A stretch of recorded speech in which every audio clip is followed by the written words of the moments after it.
Қаттама нанымыз пісті. Міне, қараңыздар. Прям қытырлап тұр ғой. Слой болып. Баршаңызға сәлем. Бүгін біз қаттамадан жасайтын боламыз. Ол үшін ең алдымен сары ағашымызды өлшемдерін астына жазып кетемін. Сары ағашымыз құйып алдық. Осылай өлшеп 250 грамм.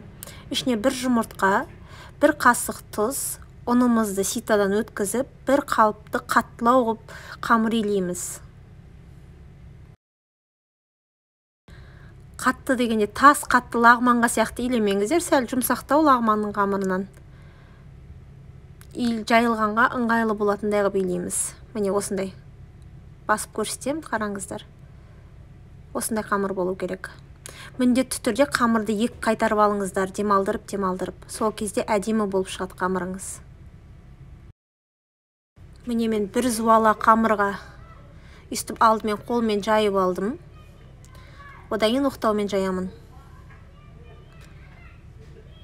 Өте тез жайылатын қамыр. Қиналмай жұқа қылып жайыңыздар, қағаз сияқты. Ішіне сармайды көп жағудың қажеті жоқ. Примерно 120 грамм сармай кетеді. Осылай жағып, бір қалыпты қылып. Шетінен бастап тығыздап ораймыз енді. Қазір көрсетемін. Міне бір шетінен осытып орап шығамыз.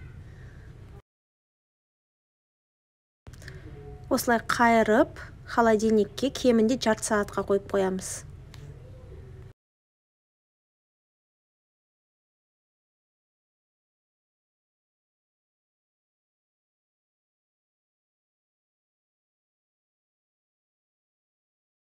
Осы қамырдан примерно 4 штук қаттама шығады.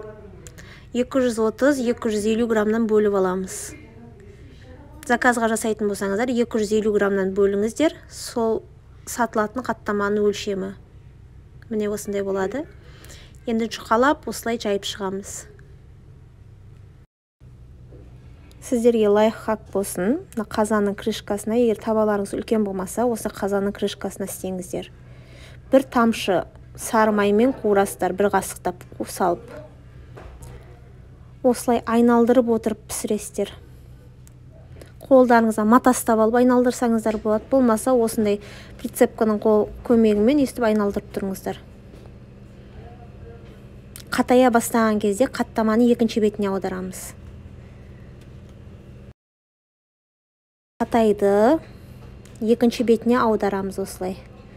Сол бір қалыпты майды, тағы бір тамшы, бір қасық құйып жіберіңіздер осылай. Тағы да тоқтамай айналдырып тұрыңыздар.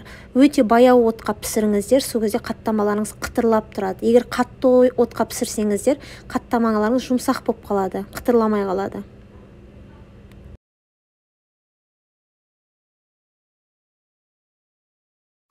Міне біздің қаттама нандарымыз пісті. Қазір сындырып көрсетем. Қараңыздар даусын. Прям қытырлап тұр ғой. Іші де полностью піскен. Майлы емес, ең бастысы, жүрекке тимейді. Идеально болып шығады. Міндетті түрде осы рецептпен жасап көріңіздер.